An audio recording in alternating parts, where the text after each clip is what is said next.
You get out in 48 hours? My brother sneered over Christmas dinner as Mom and Dad sat frozen. I slid the deed across the table.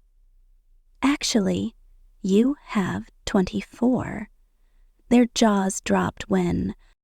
I'll never forget the moment the fire alarm screamed through our family's Christmas Eve dinner. The piercing wail cut through the clink of crystal glasses and the soft hum of Ella Fitzgerald's Winter Wonderland like a knife.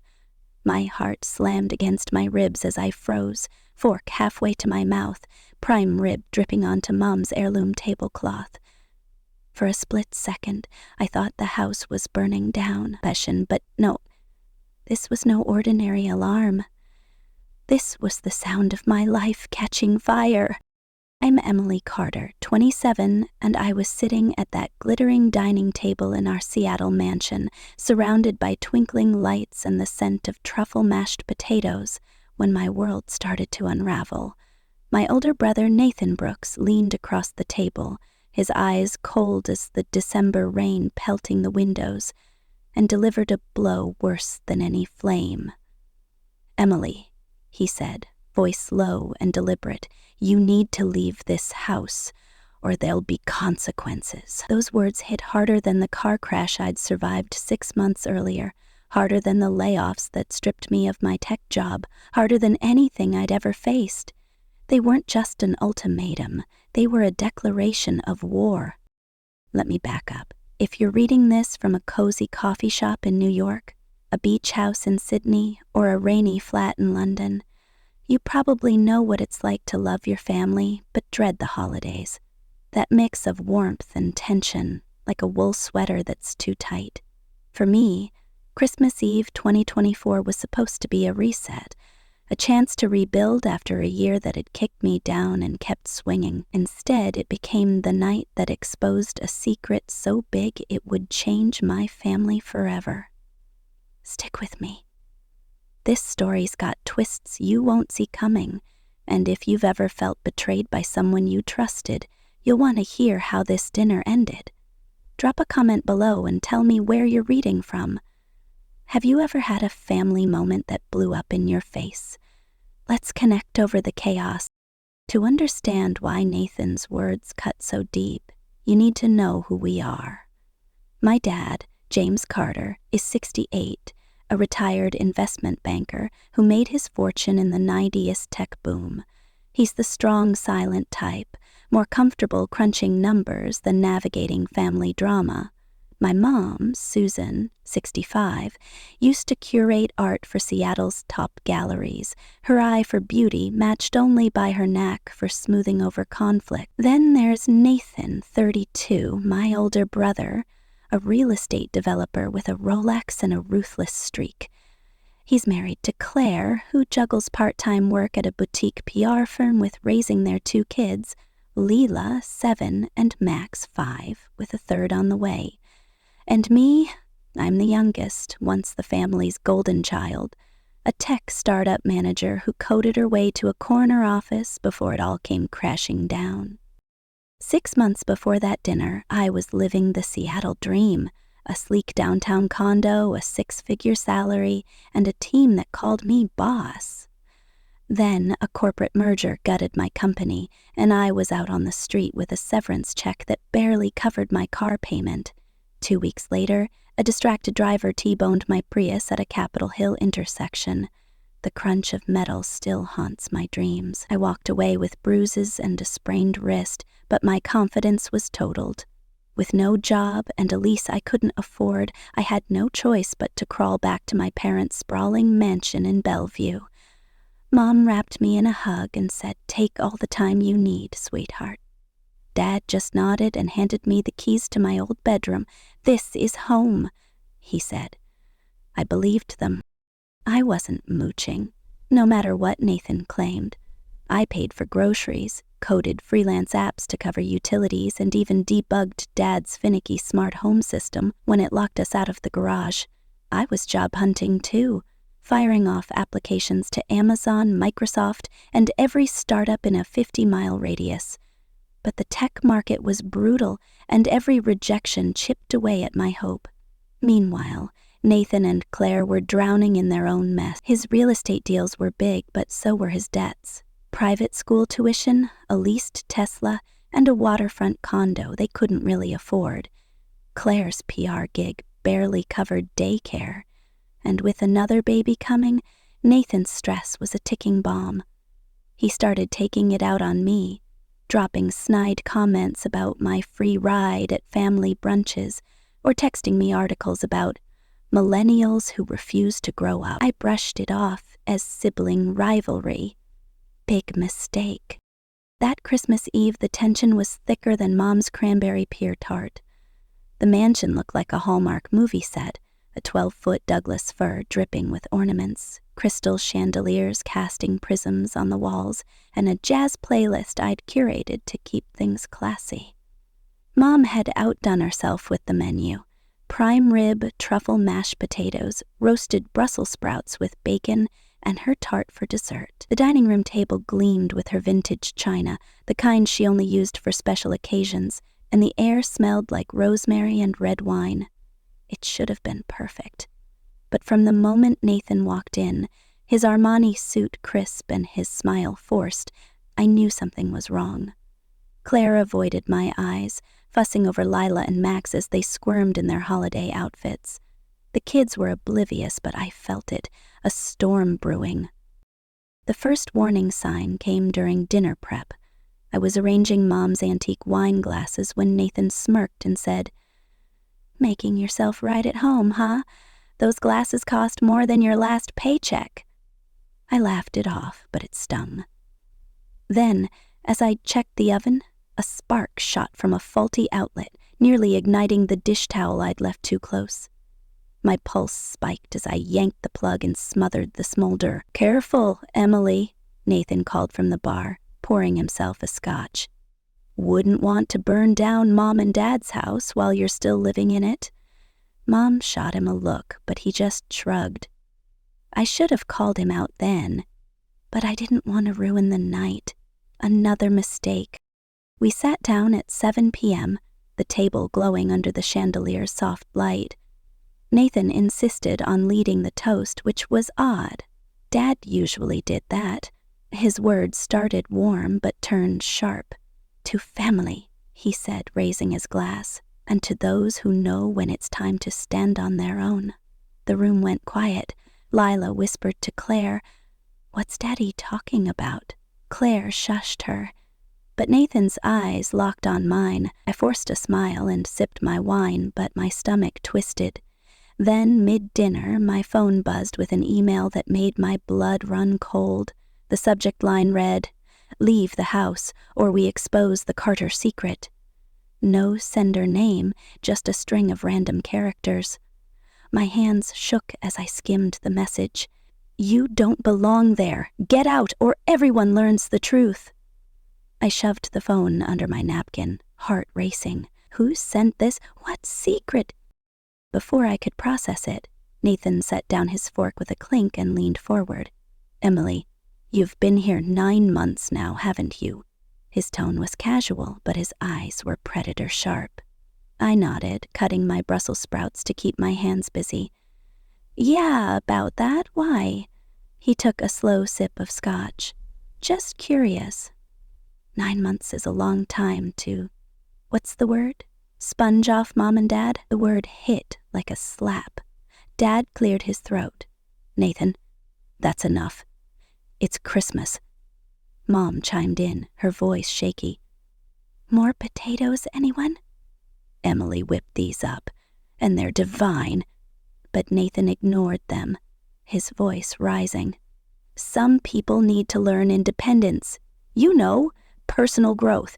Not everyone gets a free mansion to crash in." I pushed back, my voice steadier than I felt. "I'm not crashing, Nathan. I pay my share, I help with the house, and I'm applying to jobs, top firms. This isn't permanent." He scoffed. "Your share?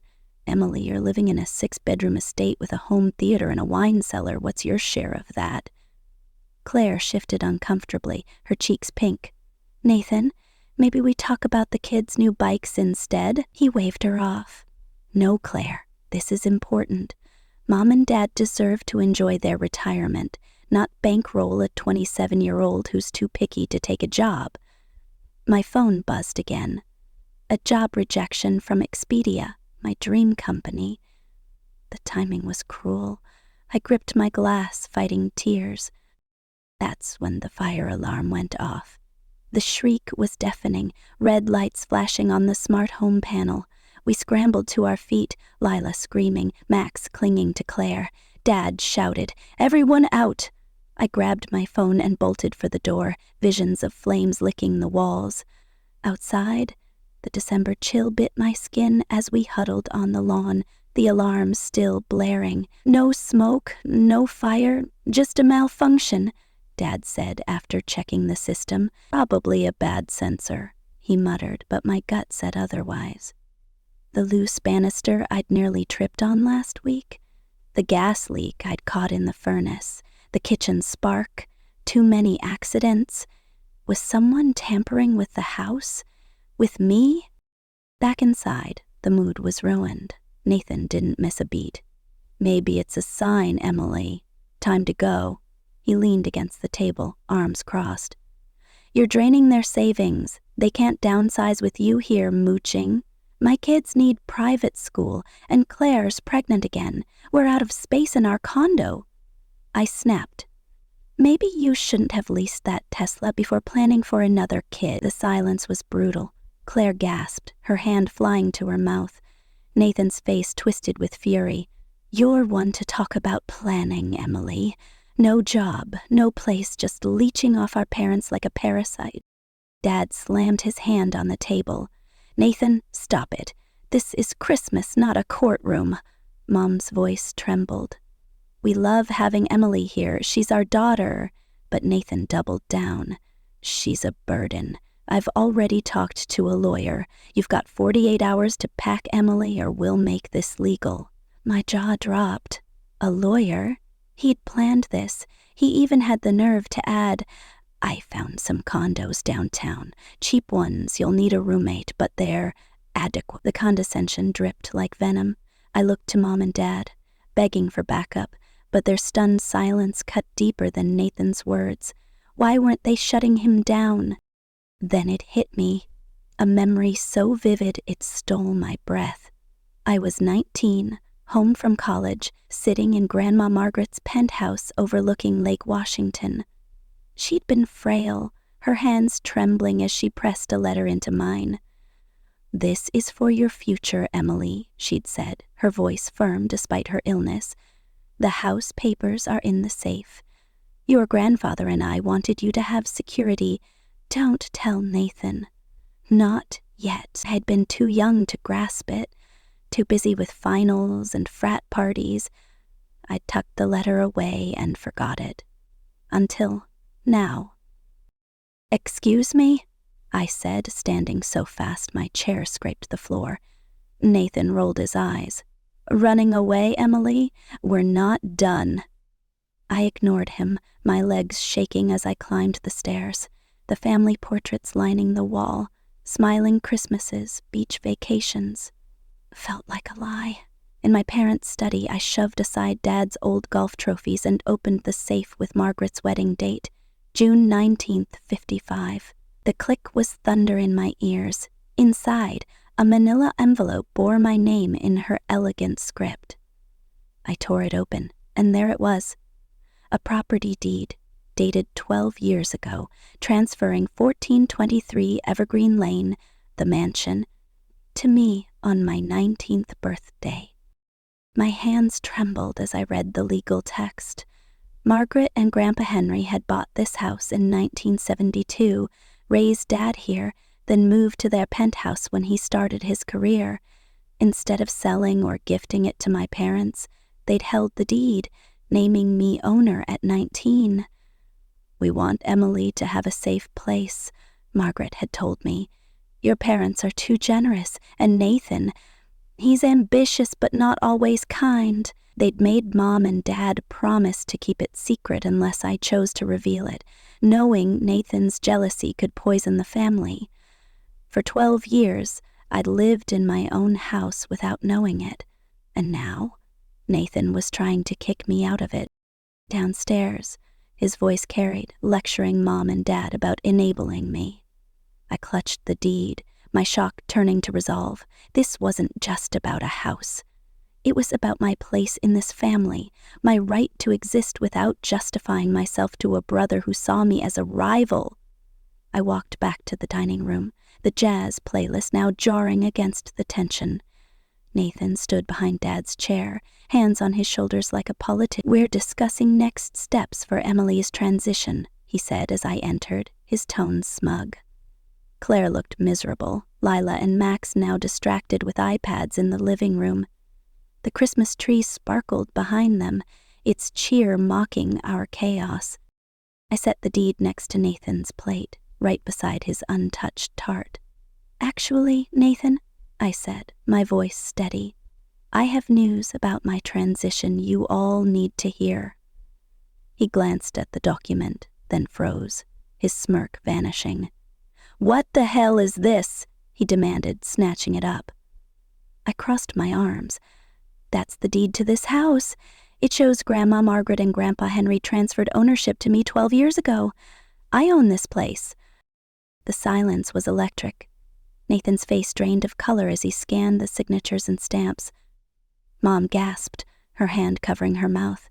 Dad rubbed his forehead, memory dawning. We forgot," he said, voice hoarse. "With Margaret's cancer, the funeral, it slipped our minds." Susan nodded, tears in her eyes. "She made us promise to let you decide when to tell. She wanted you to have control." Nathan's hands shook, the deed crinkling. "This is a lie," he sputtered. "You forged this to humiliate me." "It's real," I said, calm but firm. "And about that 48-hour deadline, Nathan, let's talk boundaries." His eyes blazed, but I didn't flinch. For the first time, I saw him not as my big brother, but as a man scared of losing control. Claire stood abruptly, her voice tight. "Kids, get your coats. We're leaving." Nathan reached for her. "Claire, wait." She shook him off. "No, Nathan, you've shamed us enough tonight." She turned to me, eyes glistening. "I'm sorry, Emily. This was wrong." Nathan looked around, desperate for an ally but found none. "This isn't over," he hissed, grabbing his coat. "We'll fight this in court." He stormed out, Claire and the kids trailing behind. The front door slammed and the house fell silent save for the soft tick of the grandfather clock. Mom broke the quiet, her voice small. "Emily, we're so sorry we forgot. If we'd remembered, maybe—" I shook my head. "It's okay, Mom. This needed to happen. Nathan needed to show who he is." Dad sighed, looking older than his 68 years. "Margaret was wise to protect you. She always said Nathan's ambition could turn ugly." I nodded, the deed still warm in my hand. This wasn't just a legal document, it was a lifeline, a reminder I had a right to stand my ground. But questions gnawed at me. Who sent that email? Was the alarm a fluke? Or had someone tampered with it? And what secret could destroy us? That night I couldn't sleep. The mansion felt too big, too quiet. I sat in my old bedroom, the deed on my desk, and opened my laptop. I needed answers. I traced the email's IP. My coding skills rusty, but sharp enough. It led to a VPN, untraceable for now. But I wasn't done digging. This was my house, my family, my fight, and I'd be damned if I let Nathan or anyone take it from me. What about you? Have you ever had to stand up to a sibling who crossed a line? How did you find the strength to fight back? Share your story below. I'd love to hear it. And if this hooked you, stick around. The next chapter's even wilder. Trust me, you don't want to miss what happens when the Carter family secrets start spilling. The silence after Nathan's departure was louder than the fire alarm that had shattered our Christmas Eve dinner. I stood in the dining room of my Seattle mansion, my mansion, as the deed in my hand declared, watching the Christmas tree lights blink like they were mocking the wreckage of our family. My parents, James and Susan Carter, sat at the table, their faces etched with shock and guilt. The prime rib had gone cold, the cranberry pear tart untouched, and the jazz playlist I'd curated looped back to Ella Fitzgerald's Blue Christmas, its melancholy notes slicing through the air. I clutched the property deed, my grandmother's gift from 12 years ago, and felt a storm brewing inside me. Nathan's threat. "This isn't over," echoed in my head. But it wasn't just his words that haunted me. It was the anonymous email, the loose banister, the chandelier crash. Someone was playing a dangerous game, and I was the target. I'm Emily Carter, 27, and if you're still with me after that explosive Christmas Eve, buckle up. This chapter's darker, twistier, and hits harder. If you're reading from a snowy cabin in Colorado, a sunny porch in Perth, or a rainy London flat, you know how family secrets can fester like a wound you didn't know you had. Last chapter, I dropped a bombshell. I owned the house my brother Nathan tried to kick me out of, but owning a mansion doesn't mean safety, not when someone's out to unravel your life. Stick with me. I promise this story's worth it. Drop a comment below. Ever had a sibling's betrayal cut so deep you questioned everything? Tell me your story, and let's dive into mine. The night Nathan stormed out with Claire and their kids, I couldn't sleep. My childhood bedroom, with its faded band posters and creaky oak floor, felt like a stranger's. I sat at my desk, the deed glowing under the lamp, and opened my laptop. That anonymous email, "Leave the house or we expose the Carter secret," was a splinter in my mind. I ran a trace on the IP, my coding fingers clumsy from months of disuse. The signal bounced through a VPN, untraceable for now, but I caught a faint digital footprint, a server ping from downtown Seattle, someone local, someone who knew us. I shivered, remembering the loose banister that nearly sent me tumbling down the stairs. Was it Nathan? Or someone else pulling strings? Morning brought no clarity. Christmas Day dawned gray and drizzly, the kind of Seattle weather that seeps into your bones. Mom tried to salvage the holiday, brewing coffee and reheating cinnamon rolls, but her smile was brittle. Dad stared out the window, his coffee untouched. "We should have told you about the deed sooner," he said finally, voice heavy. "Margaret made us promise to let you decide, but with her cancer," he trailed off. Mom touched his hand. "We forgot, Emily. We were grieving. But Nathan had no right to attack you like that." I nodded, but their guilt didn't soothe the ache in my chest. Their silence during Nathan's ultimatum had felt like abandonment, and I wasn't ready to forgive. I needed answers, so I dug into the deed. The legal text was dense but clear. Margaret and Henry Carter transferred 1423 Evergreen Lane to me on my 19th birthday, April 17th, 2012. They'd bought the mansion in 1972, raised Dad here, then moved to a Lake Washington penthouse in the 90s. Instead of gifting it to my parents, they'd held the title, naming me owner to secure my future. Margaret's distrust of Nathan was explicit in her letter. Tucked inside the envelope, "Your brother's ambition is a fire that burns without regard for others. Protect yourself, Emily." Her words chilled me. What had she seen in Nathan, even as a teenager, to warrant this? I called Alex, a cybersecurity expert I'd met at a tech conference 2 years ago. We'd stayed friends, swapping code snippets and coffee runs, and I trusted his skills. You sound freaked," he said when I explained the email and the accidents. I sent him the email headers. "This isn't amateur stuff," he said after a pause. "The VPN's military grade, but I'll dig. Watch your back, okay? Those house incidents, gas leak, chandelier, banister, sound like..." My stomach dropped. Sabotage. The word made the mansion feel like a trap. That afternoon I inspected the banister. The screws were loose, freshly tampered with, not rusted from age. My pulse raced. I checked the chandelier's wiring next, climbing a ladder with a flashlight. One bulb's socket was frayed, deliberately cut. The gas leak I'd caught months ago? The furnace valve had been nudged open, not a mechanical failure. Someone wanted me hurt, or worse. I snapped photos, my hands shaking, and sent them to Alex. "This is serious, Em," he texted back. "Get a security system now." I hired a local firm to install cameras and motion sensors, but the tech's words unnerved me. "This place is huge," he said, wiring the front door. "Lots of blind spots. You sure you don't want a guard dog?" I laughed it off, but the idea stuck. That night I dreamt of flames licking the walls, Nathan's voice chanting, "Get out."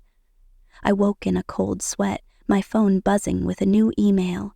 "You didn't listen. The truth comes next. No signature, same VPN mask." I forwarded to Alex, my fear hardening into resolve. I wasn't leaving. 2 days later, Nathan texted, "We need to talk. Coffee tomorrow, 10 a.m. Pike Place. No apology, just a demand." I almost ignored it, but curiosity won. What game was he playing now? At the cafe, he sat in a corner, his Armani suit rumpled, eyes bloodshot. "You blindsided me with that deed," he said, skipping pleasantries. "But I'm not backing down. My lawyer says we can contest it. Undue influence, mental incapacity, whatever. Grandma wasn't right in the head when she signed that." I stared, stunned by his audacity. "She had cancer, Nathan, not dementia. And you're threatening to drag this to court after ambushing me on Christmas?" He leaned forward, voice low. "You're sitting on a $5 million 0-cents asset while my kids cram into a condo. Claire's pregnant, Em. We need space, money, stability. You're in the way." His words echoed Christmas Eve, but there was a new edge, desperation. I remembered Claire's whisper about a shady deal. "What's going on, Nathan? Claire mentioned some business trouble. Is that why you're so hell-bent on this?" His jaw tightened. "Leave Claire out of it. Just sign the house over and we're done." I shook my head. "It's my home. And I know about the sabotage, the banister, the chandelier. Was that you?" His eyes widened, but he recovered fast. "You're paranoid. This is why you need to move out. Living there's making you crazy." He stood, tossing a $20 0-cents on the table. 24 hours, Em. Apologize and share the house, or we go legal." He walked out, leaving me with cold coffee and a sinking feeling. Nathan wasn't just jealous. He was cornered. But by what? Back home, I found Mom sorting Christmas decorations in the attic, her eyes red. "I called Nathan," she admitted. "I begged him to apologize, but he's furious. He thinks we favored you, always." Her voice broke. "Did we, Emily? Did we push him to this?" I hugged her, but her words stung. Had my parents' pride in my tech career, my startup awards, my TEDx talk, bred Nathan's resentment? Dad joined us, his face grim. "I checked our finances," he said. "Nathan's been asking for loans. Big ones. He's in debt, hundreds of thousands. His latest deal's collapsing." My mind raced. Was Nathan's attack on me a distraction from his own failures? That night, my phone lit up with a text from my old coworker, Jenna. "Heads up, Nathan's been asking around about your bank accounts. He called me, fishing for dirt. Be careful." My blood ran cold. Nathan was digging into my finances? Why? I called Alex, who'd made progress on the email. "It's tied to a shell company in Seattle," he said. "I can't prove it yet, but it smells like real estate. Maybe one of Nathan's rivals or partners." The pieces didn't fit, but they were forming a picture. Nathan's shady deal, the sabotage, the email. Were they connected? The next morning, I found a package at the gate. A USB drive, no note. My heart pounded as I plugged it into my laptop, antivirus running. It contained a single video, grainy but clear. Nathan meeting a man in a parking garage, handing over a thick envelope. The man's face was shadowed, but his voice was sharp. "This better not trace back to you, Brooks. If the deal tanks, you're done." The timestamp was 2 weeks ago. I saved the file, my mind spinning. Was this Nathan's shady deal? Blackmail? Fraud? And who sent me this? I confronted Claire at her PR office, catching her before a meeting. She looked exhausted, her pregnancy showing. "Emily, I can't do this," she said, eyes darting. "Nathan's a mess, but he's my husband." I showed her a still from the video. "What's he into, Claire? This isn't just about the house." She paled. "I don't know everything. He's working with some investors, risky ones. He said the house could sell it, pay them off." Her voice dropped. "He's scared, Em. They're not good people." My skin prickled. Investors, or worse? That afternoon, the security cameras caught a figure in a hoodie tampering with the garage lock. I called the police, but the suspect was gone, leaving a crowbar behind. The officer's words chilled me. "This looks personal. Change your locks, get a restraining order if you know who's behind it." I didn't name Nathan, not yet, but I upgraded the security system, adding deadbolts and floodlights. Alex came over, his laptop open. "I cracked the shell company," he said. "It's linked to a real estate firm Nathan pitched last year. They're under investigation for money laundering. If he's tied to them..." He didn't finish. He didn't need to. The pressure was suffocating. I pushed for family counseling, dragging Mom, Dad, and a reluctant Nathan to a therapist's office. The session was raw. Nathan admitted his jealousy, his voice cracking. "You were always the star, Em. The tech prodigy, Dad's pride. I had to claw for everything." I fought tears, acknowledging my own fault. I'd leaned on the house as a crutch, avoiding the grind of rebuilding my career. But Nathan's sabotage confession never came. He deflected, blaming me for hoarding the house. The therapist urged boundaries, but I saw it in Nathan's eyes. He wasn't done fighting. Then came the breaking point. Late one night, the security system screamed, a motion sensor in the backyard. I grabbed a baseball bat, heart hammering, and checked the cameras. A figure was spray painting the patio. "Get out or else!" I called 911, but the vandal vanished. The police found a gas can nearby, abandoned. Arson? My knees buckled. This wasn't just sabotage. It was a threat to my life. Alex stayed over, setting up a firewall to monitor my network. "You're not safe here alone," he said. I nodded, but leaving wasn't an option. This was my home. The next day, I got a call from Nathan's lawyer, a slick voice claiming the deed was questionable. "We're filing a motion to freeze the property," he said. "You'll need to vacate pending litigation." I hung up, fury replacing fear. I hired my own lawyer, a bulldog named Rachel who specialized in estate disputes. "They're bluffing," she said, reviewing the deed. "It's ironclad, but Nathan's desperate. Watch for dirty tricks." She was right. That evening, a local blog posted a hit piece. "Tech flop squats in family mansion, evicts brother's kids." Lies laced with my old LinkedIn photo. Nathan's PR spin, or his investors. I was drowning, but a lifeline came. A job offer from a Seattle tech giant, a senior developer role with a 6-figure salary. I accepted, tears streaming. It wasn't just a job, it was proof I wasn't broken. I celebrated with Alex, who had become more than a friend. Over pizza, he kissed me, soft and certain. "You're unstoppable, Em," he said. I believed him, but the threats didn't stop. Another email arrived. "Last chance, leave or the fire's real." Attached was a photo of me sleeping, taken through my bedroom window. I vomited, terror clawing my chest. Alex traced the email to the same shell company. "We're close," he said. Hang on. The climax came a week later. I woke to smoke, real smoke, curling under my door. The fire alarm blared, but this wasn't a glitch. I grabbed the deed, my laptop, and ran, choking on fumes. Flames licked the living room, devouring the Christmas tree. Firefighters arrived, containing the blaze, but the damage was done. Half the first floor gutted.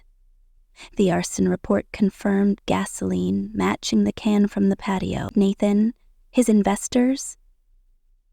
I didn't know, but I was done running. I confronted Nathan at his condo, the video USB in my hand. Claire answered, her face gaunt. He's not here, she said. He's hiding. Those men, he owes them millions. They threatened our kids. She broke down, confessing Nathan's deal. A fraudulent land development scam funneled through the shell company. The house was his escape plan. Sell it, pay his debts. He didn't mean for it to go this far, she sobbed. I believed her, but it didn't erase the fire. I turned the video over to the police, who arrested Nathan that night. His investors were a local crime syndicate, and he'd been skimming their funds. The emails, the sabotage, they'd hired a fixer to scare me out, escalating when I didn't budge. Nathan hadn't set the fire, but his desperation lit the match. He faced charges, fraud, conspiracy, arson by proxy. Claire moved in with her parents, vowing to rebuild for her kid. I didn't press charges against her. She was a victim too. The house was a wreck, but I stayed, rebuilding with insurance money and my new salary. Mom and Dad moved to a nearby condo, their guilt easing as we talked through years of unspoken favoritism. A year later, I hosted a cautious Christmas reunion. Nathan wasn't there. Jail awaited his trial, but Claire brought the kids, their laughter healing old wounds. Alex held my hand, his cybersecurity skills now protecting our home. The fire had burned away the lies, leaving truth. My worth wasn't in a deed, but in my fight to claim my place. This journey taught me security comes from knowing your value, not a piece of paper. Family can wound you deepest, but boundaries can mend what's broken. If this hit home, share your story below. Ever faced a threat that forced you to fight for your life? Let's connect, and if you're hooked, the next chapter's coming. More secrets, more stakes. You won't want to miss it.